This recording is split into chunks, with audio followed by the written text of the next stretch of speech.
Hello, and thanks for joining the Thursday edition of Journalist Hangout. I'm Ayodele Uzubakun. Today on the program, Governor Ganduje cuts Emir Sanusi's influence, splits Kano emirates into 5 as he signs Emir's appointment and deposition bill 2019 into law. Oyetola floors Adeleke at appeal court, and later on the show, Tottenham Hotspur, injury time winner against Ajax, set up English Champions League final. I'll be hanging out with Babajide Kolade Otutoju, Asukwo James, and Mie Akiri will be joining us later on the show. So if you are ready, let the hangout start now.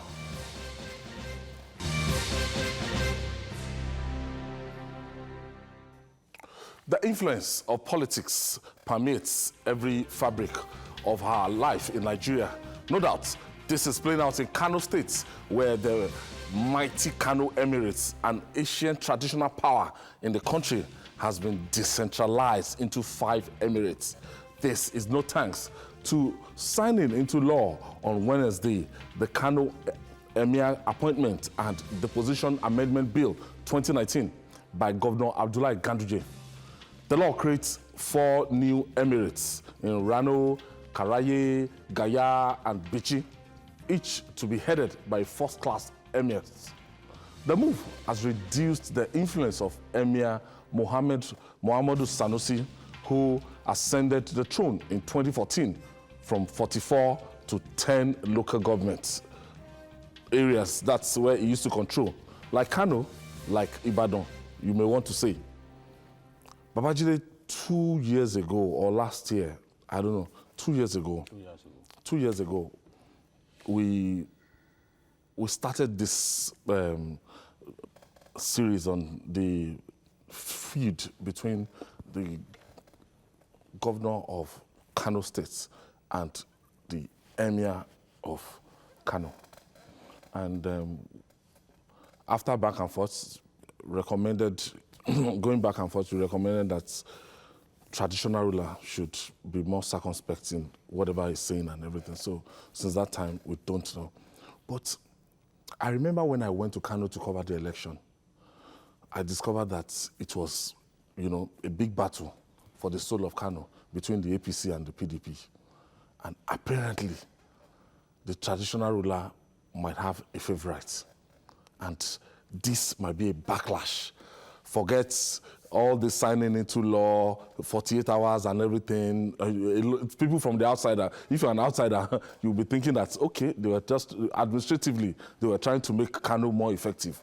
But we know that there's more to this. Yeah, and we want the Emir to be careful, because this is an Emir who clearly has not recognized the distinction between a life of activism and life on the throne. You have to make up your mind whether to remain an activist economist or to remain an emir. Because once you become an emir, there are certain things that you can't say. There are certain things that you can't publicly do. You can't take side in politics.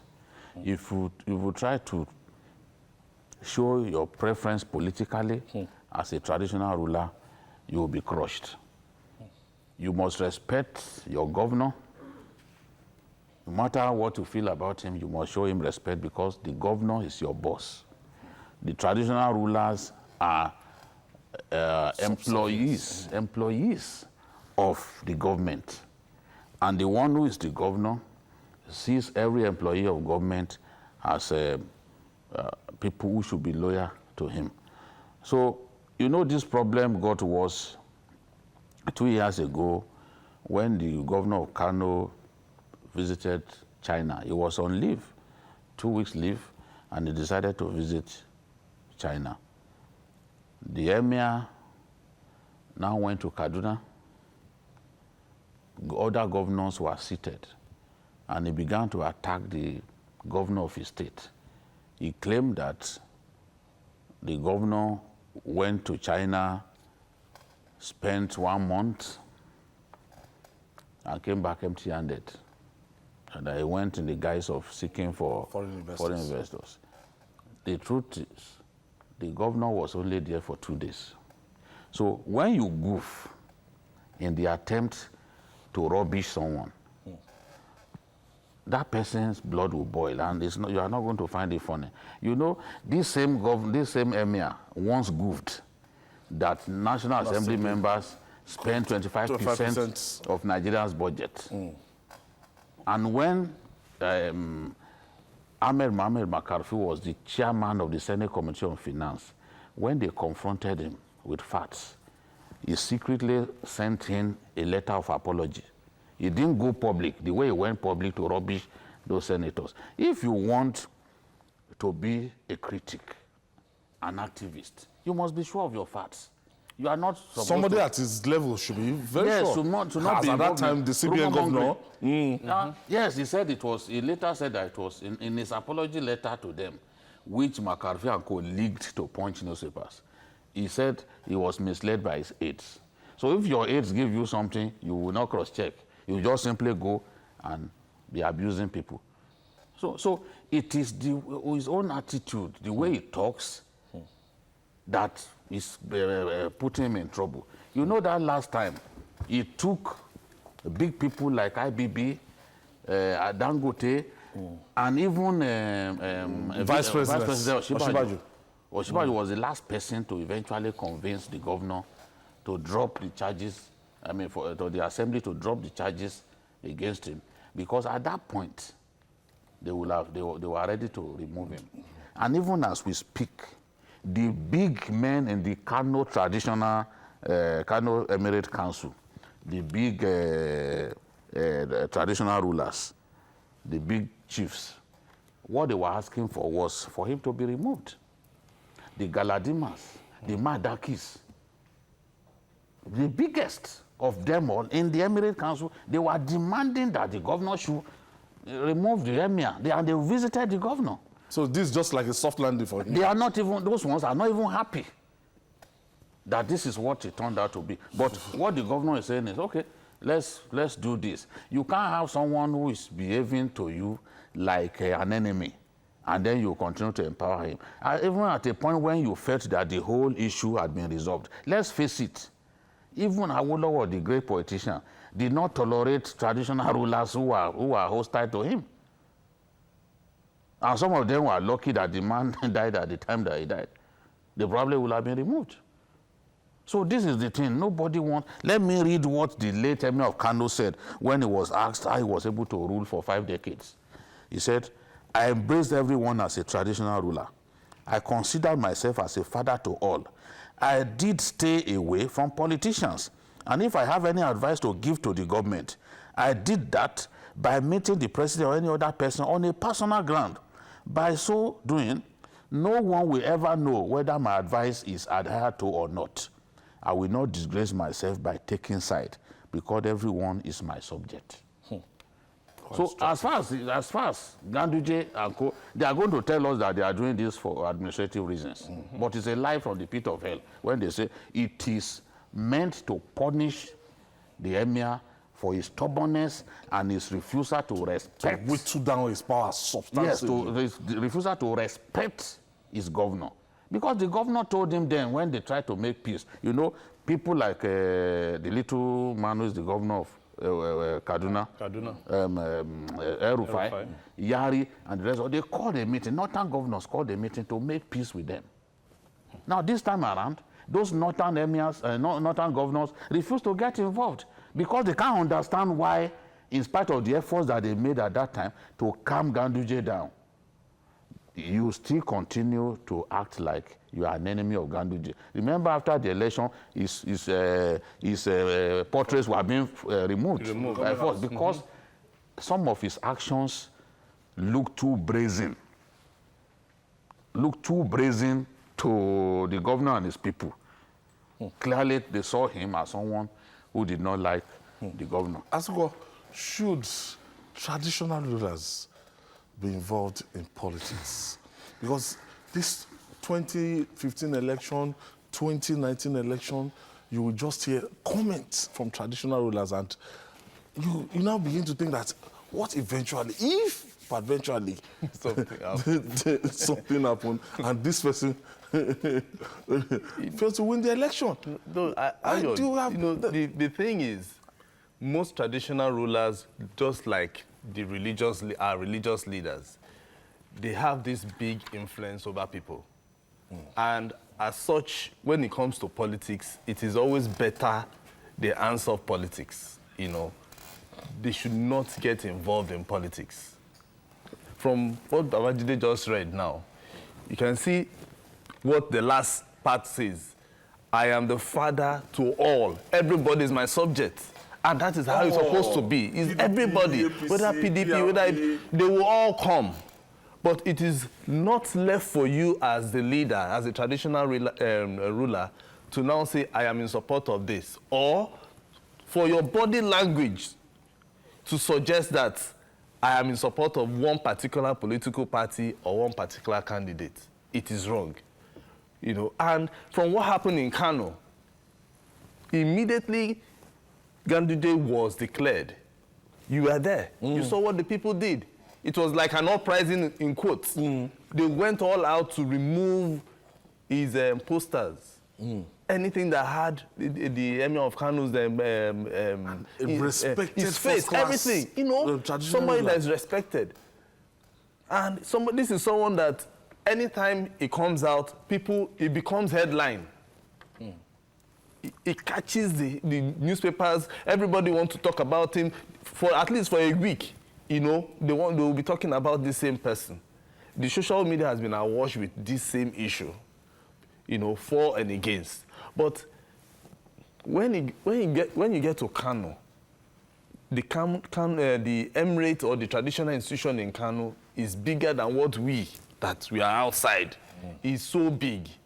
And that is why the governor would have looked at it and say, why should you get involved in this? It means that you don't even respect me, and you don't even respect the people that follow me. Because the governor is more or less like the president of his state.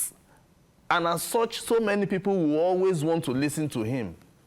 So what the Emir of Kano would have done then was for him to just keep quiet and not show unnecessary favoritism, to one particular political party or the other. So it's just sad because right now he's left with little or nothing, because he will have to, in fact, from the alacrity in which they used in passing that bill. From the gist I'm hearing, they might even be moved from the Kano Emirate to another emirate. Meaning that they will now have another Emir of Kano. Because historically, if you look at it, even Kano was not even the first emirate. It was Rano that was the first emirate. But they just decided that, okay, because it's Kano State and Kano is the capital, then let's just give that respect and everything to Kano. But now they are going back to how history was. It was only Bichi that was not an emirate. The others, Kano, Gaya, Karaye, and Rano, they were all emirates. It was only Bichi that was not. So what Ganduje, he has every right to now say, okay, fine, people, I'm going back to how the whole system was historically. Already, this is a law. It is a law now. So he's now saying, he's now telling his people that we are going back to how history used to be, and which is we had 4 emirates with this Bichi that is included, making 5. So everybody will have to take it like that. Babajide, one of your strongest points is your ability to, bring back history. He's a student of history. Right? He's a student of yes. As a CBN governor, Lamido Sanusi stood like an activist CBN governor, and it was like seen to be antagonizing the government of Goodluck Ebele Jonathan, despite the fact that CBN is autonomous, as in it was difficult for federal government to remove him. They had to look for, this financial regulation, something, to hinge his, to suspend him as at that time, but they wanted him out. But all through, it is this activist tendency I'm just looking at Godwin Emefiele that hardly talks. He does, and when he talks, he talks. He talks for policy issue, economic issue. The difference between them is like night and day. When you see, when Emefiele wants to criticize politicians, the way they are running the economy, he does that using the window of the monetary policy committee of the CBN. Yeah. That's the committee that will say, look, politicians are not saving for the rainy day. This is not happening. This is not. You won't see him as CBN governor openly take on the government. But if you see some of the recommendations and some of the regrets of the MPC, you see clearly that this is what the CBN governor would want to see. This is what the people who handle our monetary policy would want to see. It's still criticism at the end of the day, but it is couched in a responsible way, in a manner that will not lead to bad blood. Because nobody wants to sit there and see his appointee or someone who is working under him try to bring him down. In the case of Sanusi, Lamido Sanusi, Goodluck Jonathan got fed up with him because he and Jonathan were in the same room. And Jonathan complained to him about how he had suddenly become an enemy within the government. And everything that they said, just two of them in that room, everything that they said was published by one of our national newspapers. So Goodluck said, no, there was no one with us. If all of what I said to you could have been published by this newspaper, then it has to be you who leaked everything to the press. Remember when he first claimed that $48 billion was stolen, it was missing. And when the Senate brought him and Okonjo-Iweala highball to highball, he could not defend the figure. He could not defend it. Go back and watch that tape again. He was stammering. He could not defend the claim that 48 billion later was started missing. adjusting that figure. Later it came down. I think it was about 1 week later.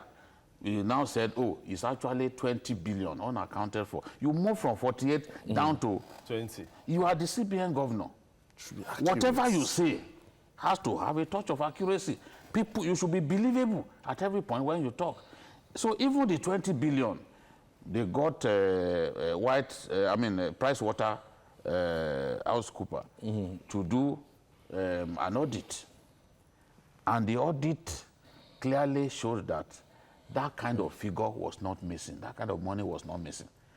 That it was, I think, about 1.5 billion or so that could not be accounted for. And that money could not be accounted for does not necessarily even mean that it's stolen.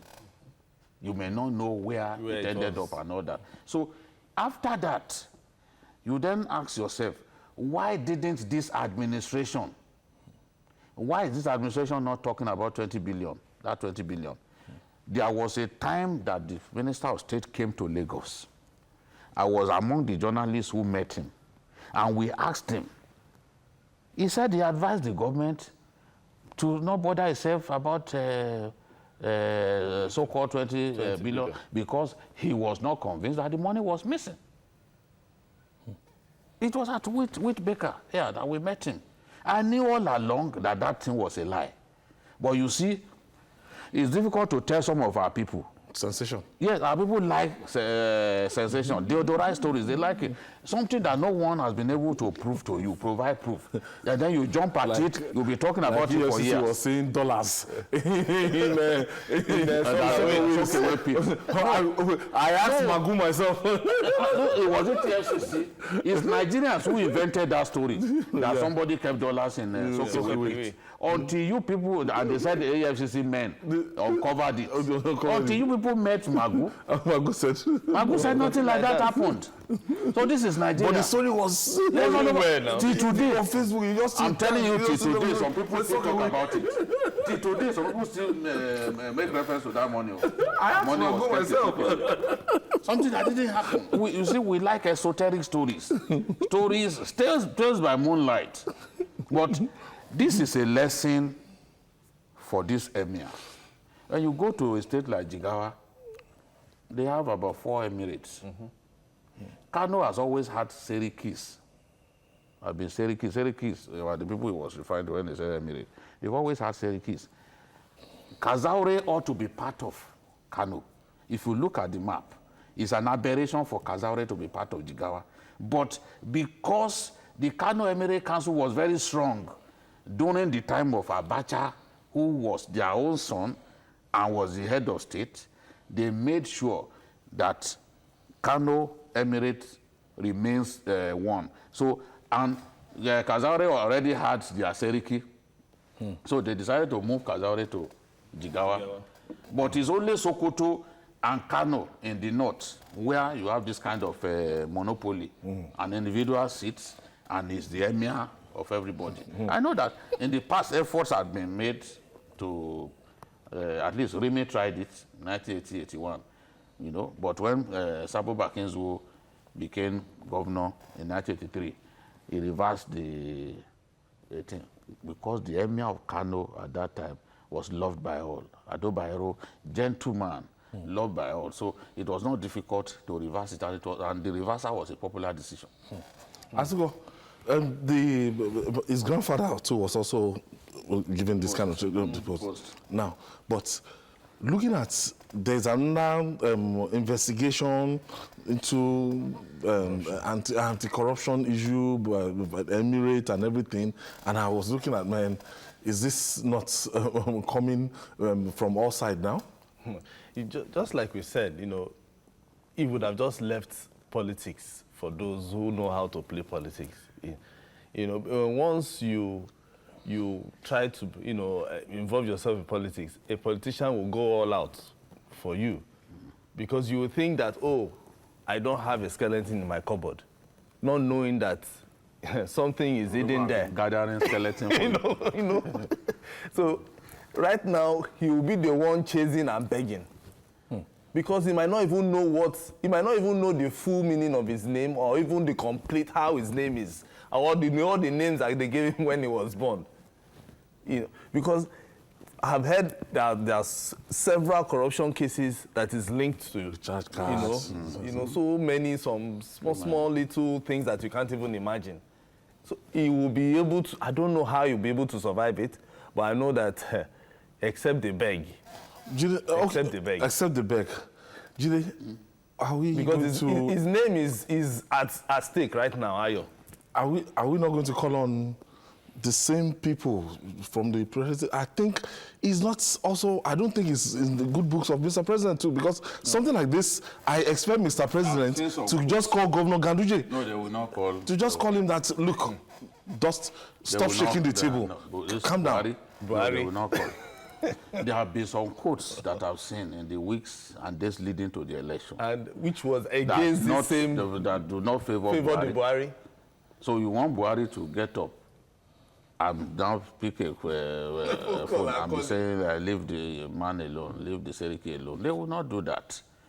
Even Dangote, I'm not sure that Dangote will do that. This emir talks too much. This emir was at BUK at an event, and he was attacked. I mean, talking about Kano, that Kano is blessed with so many rich men, but too much poverty. And Dangote was sitting there in the crowd. Dangote was embarrassed because he felt, this man is indirectly taking me on. Yes, I'm a rich man. There are many rich people in Kano. But there is no way by which you can make everybody rich. There will be poor people. Even the Bible says that amongst you, there will be poor people. All our fingers are not equal. So for a rich man who has always been your supporter to be seated there, and you are saying, oh, one of the biggest problems confronting Kano is that it's full of rich people, but so much poverty. Will Dangote now take it upon himself to be sharing money to all the poor people of Kano? you share money to more than 15 million people so that there will not be poor people amongst them. Is it practicable? So the thing, the criticism, he enjoys just criticizing people, and he was part of those governments. Remember when he boxed himself into the corner with Goodluck Jonathan, it was the Sultan that took him, and Jonathan seized his passport, and he wanted to travel for medical checkup. He had to, and he was not sure that Jonathan would not win re-election. He had to go and meet the Sultan. The Sultan now took him to go and break their fast. I remember. You remember? You break fast in Abuja. So when they met the president, because he could not go to meet the president, Jonathan, on his own, he had to go through the Sultan. So when they now met, he now said, I have two requests. My passports that those boys seized, please give a directive that they should release my passport. Secondly, sir, I want the prison in Kano relocated from near the, because the prison was located near the palace. Remember what happened in 2011 now, after Buhari lost the election? Yes, yes. And people began to attack. They burnt down the guest house of the Emir of Kano in anger. So Sanusi must have thought that in case of a revolution, once these prisoners are forcefully released, the first place they will enter is the palace. Yes, because the palace is a spitting distance to the Kano, the prison, Goronduse. So he had to beg, and the president promised him that, okay, I will do those things. He gave the order that they should release his passport. All right, still to come. Oyetola floors Adeleke at the Court of Appeal as 5-man panel nullifies judgment of tribunal. Stay with us. It's still Journalist Hangouts. We'll be right back after this breather.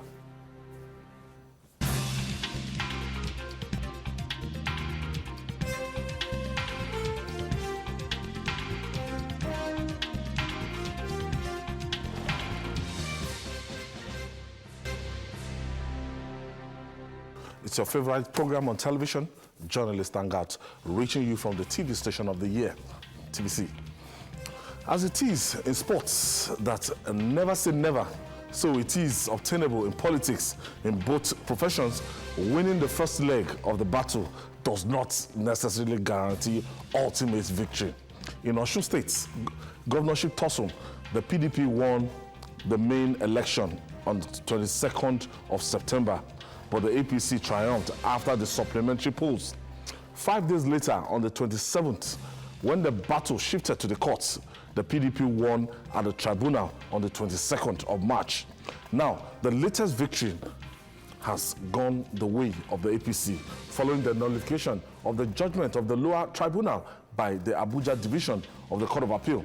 The 5-man panel of the court, presided over by Justice Jumai Sankey, affirmed Gboyega Oyetola as the duly elected governor of Osun State, resolving 10 out of 12 grounds of appeal in favor of the APC. There's the last order in this race anyway, which is the Supreme Court. Ultimately, Babajide, the Supreme Court will decide who the governor of Osun State is. But from what you see from the tribunal, you know, it's not cast and concrete that whatever the tribunal says, the Court of Appeal will follow suit, except what we had in 2015 in Rivers State, that the tribunal actually nullified the election, the Court of Appeal nullified the election. It took the Supreme Court to just overturn 360. Now what we have now is the tribunal is saying something, and the Court of Appeal, which is a higher coordinate court, is saying another thing. So we're waiting for the Supreme Court. What do you make of this judgment? Well, this is a judgment that I expected, and I think that if we go back to the program, the Journalists Hangout edition of the Monday after that judgment, some of the grounds upon which the appeal court nullified the court victory of Adeleke were grounds that I talked extensively about in the course of the program, and I said I do not see the judgment standing the test of time. So I'm not surprised, because there were mistakes made by the lower tribunal, and those mistakes have only now been redressed. And now the Supreme Court has ruled in the past, or had ruled in the past, that you cannot, if you did not take part in... Jide, let me pause you there. Yeah. You were making reference to that particular episode. My producer has gone to dig and he has gotten that episode out. Let me just play back a little bit so that people will understand what we're talking about the more. If nothing else, encourage them to appeal the minority judgment of Justice Sirajo. Aptly captures the essence of an appeal, because some of the conclusions that we saw in the majority judgment were, to say the least, surprising. There is no art by which an inferior court can decide on a matter that the Supreme Court had decided upon. Only the Supreme Court can vary its own judgments. No inferior court has the power to vary the judgment of the Supreme Court. So, to give the impression that rerun elections are illegal is, in my view, one of the mistakes made by the judges of the Osun Election Petitions Tribunal, the two judges, and I'm confident that that will be tested at the level of appeal. Lawyers will say Babajide is unlearned, but he's talking like a learned fellow. And he actually said it, and the Court of Appeal was going to do something about that judgment. Jide? Yes, because when you look at some of what I said were not actually captured, that's the fact. You know, one of the grounds upon which they went to court was the fact that they claimed that the REC had no power to order a rerun. But what the judges of the appeal court have said is that there was no election in those 7 units, 3 of them in Orolu. And because there was no election, you can't say that elections were cancelled. For you to say election was successfully held somewhere, there has to be a result. So at the appeal, they didn't tender any result because there was no election. The polling was disrupted in those places. And once polling got disrupted, it becomes a valid ground to organize a rerun so that the people resident in those constituencies, the eligible voters, will not be denied of their right to vote. So the appeal court affirmed that the election did not take place in those places. Therefore, the decision to organize a rerun was in order. To say that the rerun election was illegal, was wrong from the beginning. Then, of course, the matter of Justice Obioha, the Supreme Court had ruled in the past that for you to get involved in the writing of judgment, you must take part in all the proceedings. Because you could miss a very important point made by one of the witnesses if you were not present in court. But here was Justice Obioha. He did not attend all the proceedings, yet he wrote the lead judgment. So that was a valid ground to set aside the judgment that he wrote. And then, of course, the appeal court affirmed that having taken part in the rerun, they have waived their rights. You can't now say that the rerun was illegal. The only thing you can complain about is if the rerun was characterized by malpractices, then you can go to court to challenge that. But by taking part in the rerun, you've waived your rights. You can't now come and say, no, the rerun shouldn't have taken place. Appropriate and reprobate. So And then another point is the issue of the Form EC 8A. One of the grounds upon which they got judgment was that they did not fill all those columns. Columns like number of voters, this and that, Technicalities. all those little columns. But the Oyetola's lawyers argued that as far as they were concerned, the most important thing is the result. The column where you enter the result is the most important thing. And they were not challenging the validity of the result so entered. They only claimed that, they only affirmed that those columns should all have been filled. You can't, on the basis of that, now nullify election that took place in all of those units.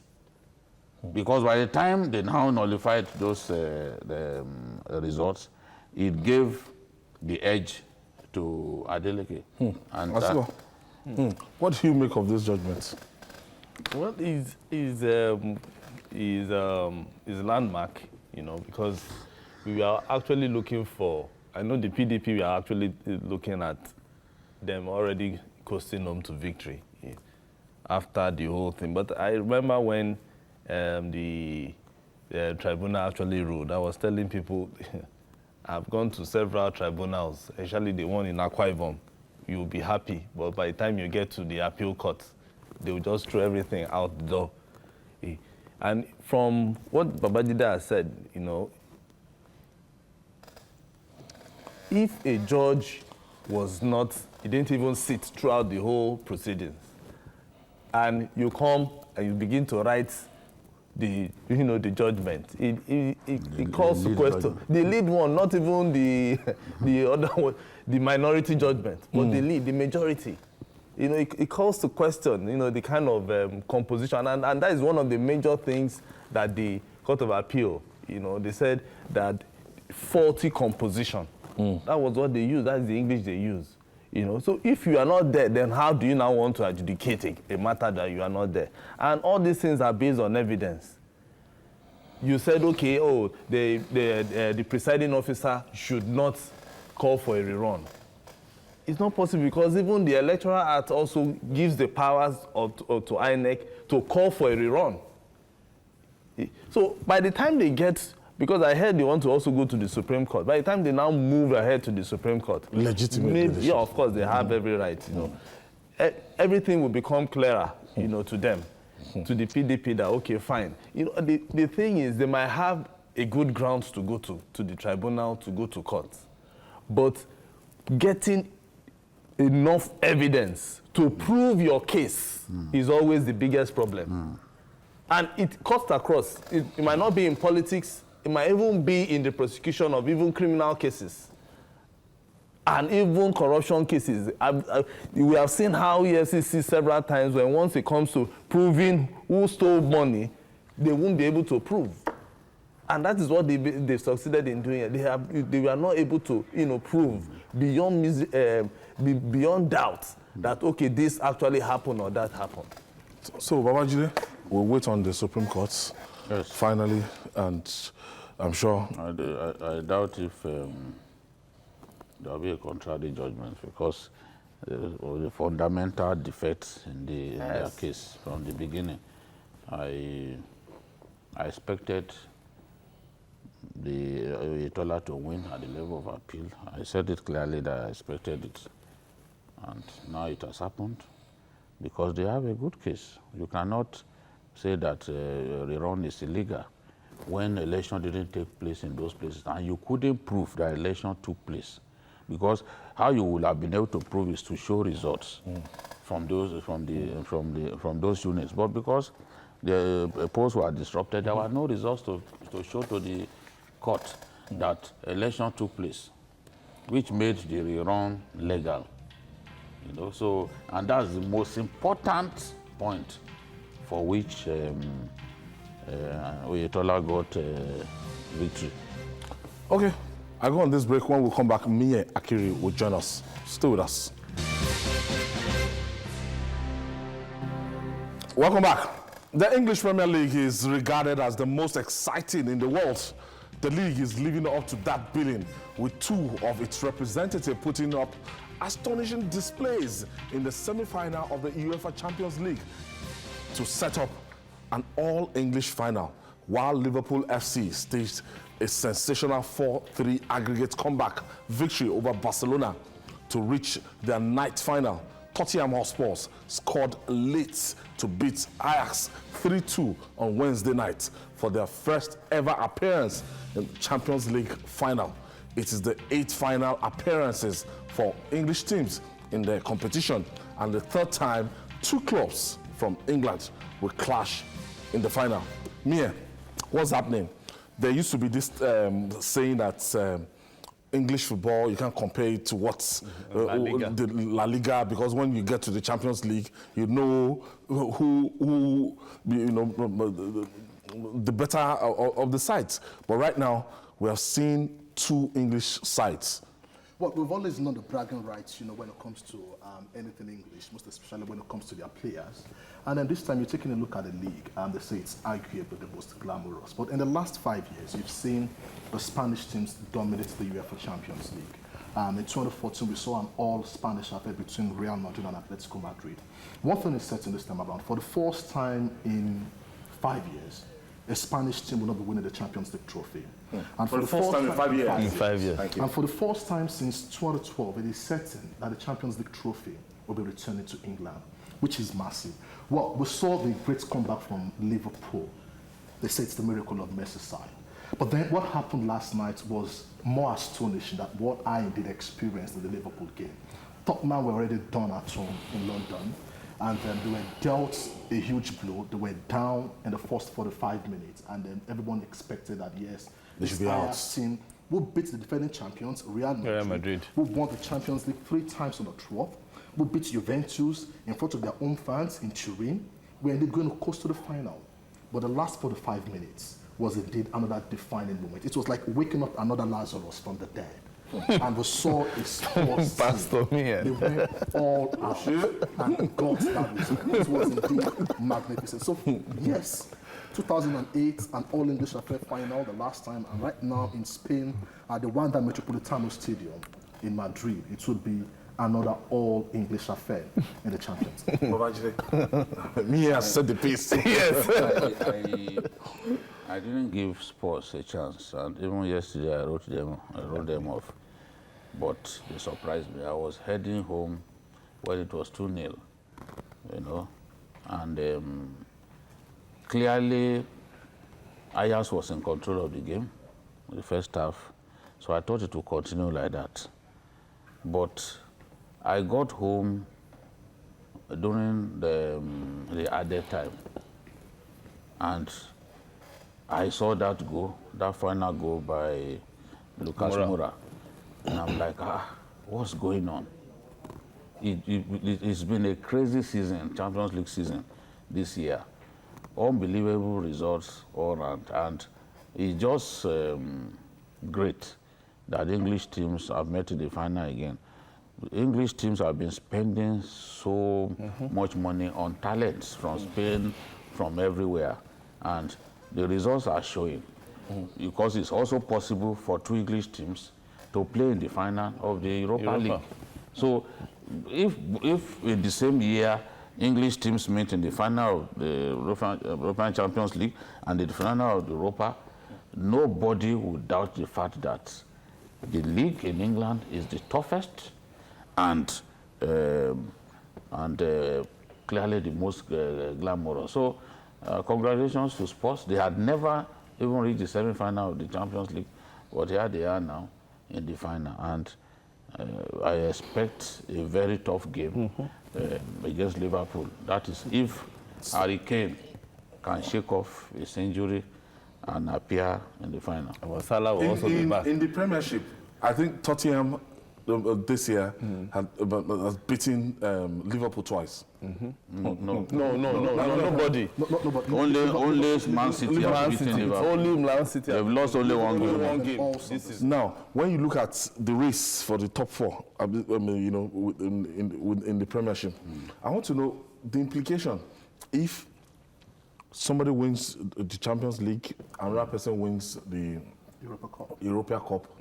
And what do they want 4 people? Just 4 teams. 4 teams. Just going to be 4 teams. So what would now happen? As in, let's say a Chelsea or Arsenal win, automatic qualification. Then it means a Chelsea will not qualify for the Champions League, right? No, it means a Chelsea already secured the Champions League spot at this stage. Okay, the third. It's okay to read the third. To be Tottenham. Tottenham Hotspur. You know, and the interesting thing is the fact that you're looking at London teams. That's where the bragging right is. Chelsea is based in West London. You have Tottenham and that London team, and Arsenal based in North London. So you have this London team is going to the finals of the Europa League. All things being equal, it gets to see the lights of day. And then you have, you know, what is happening in the top of the table. But you see, the greatest surprise is the fact that Mauricio Pochettino refused to spend in the course of the season. You realize that yes, because of the stadium. Because of the stadium, you know, Tottenham we are moving into. You know, it kept faith, you know, with this chunk of players. And a Lucas Moura came from Paris Saint-Germain. Paris Saint-Germain were hoping to win the UEFA Champions League. That is what the Qataris wanted. That's why the Champions League trophy. They brought in the likes of Mbappe, they brought in the likes of Neymar, so that you can get the Champions League trophy. They sold a Lucas Moura. 2 London teams were interested in Lucas Moura. Arsenal, Tottenham. At the end of the day, Tottenham beats Arsenal to the standing of Lucas Moura. And the way fate will have it, Lucas Moura wrote his name in the history books of Tottenham Hotspur. A hat-trick. The first time they'll be playing in the Champions League final, Lucas Moura, the Brazilian, wasn't the hero. They rejected Stone from Paris Saint-Germain, a hero in Tottenham Hotspur. Asuba, are you in any way surprised that it's going this way, especially UEFA Champions League? At the time we saw the last 16, somebody like me, when I saw Real Madrid, Juventus, Barcelona, Manchester United, so I was, okay, automatically people like Real Madrid, Juventus, and Barcelona, we find them their way into the final. Do you know that this Champions League has succeeded in destroying and making so many people poor, especially those who are doing bets. Niger bets, yes, those are whatever because bets. Every permutation, they will not get it. I'm very sure yesterday, just because I was already making, you know, trying to place how can you predict that Liverpool was going to win yesterday? 3-0 deficit. You know, I was almost trying to say, I was even saying it's going to be Ajax versus Liverpool. You know, that even Ajax is going to win the Champions League because they are young and all that and vibrant. But yesterday was something else. You know, everything concerning this Champions League has been wow. You know, particularly from the quarterfinals up to the semifinals. You can't predict who will win. You just can't believe. You know, and that is how the Europa too is.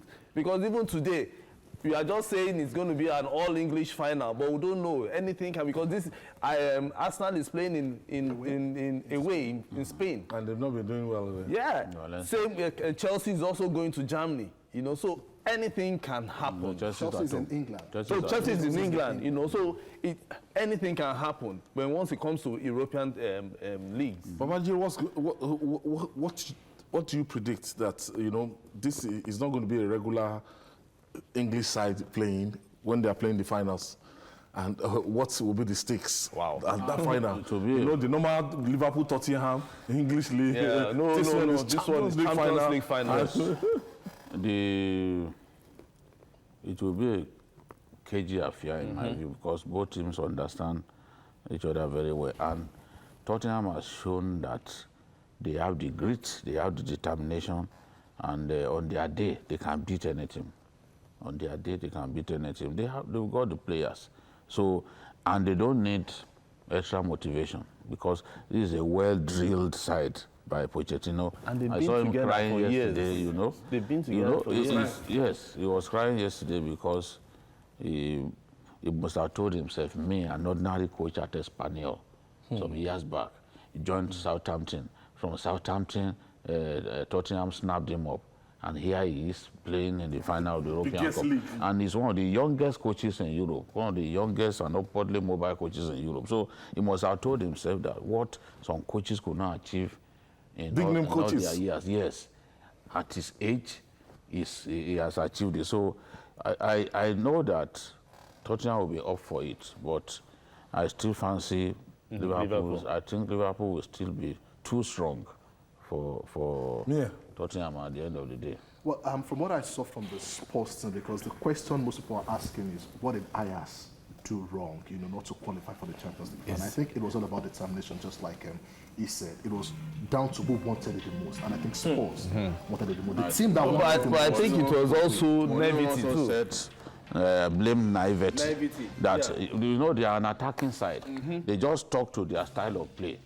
But once you sense that Ajax had momentum, you needed to alter your playing pattern. You can't just keep going attack.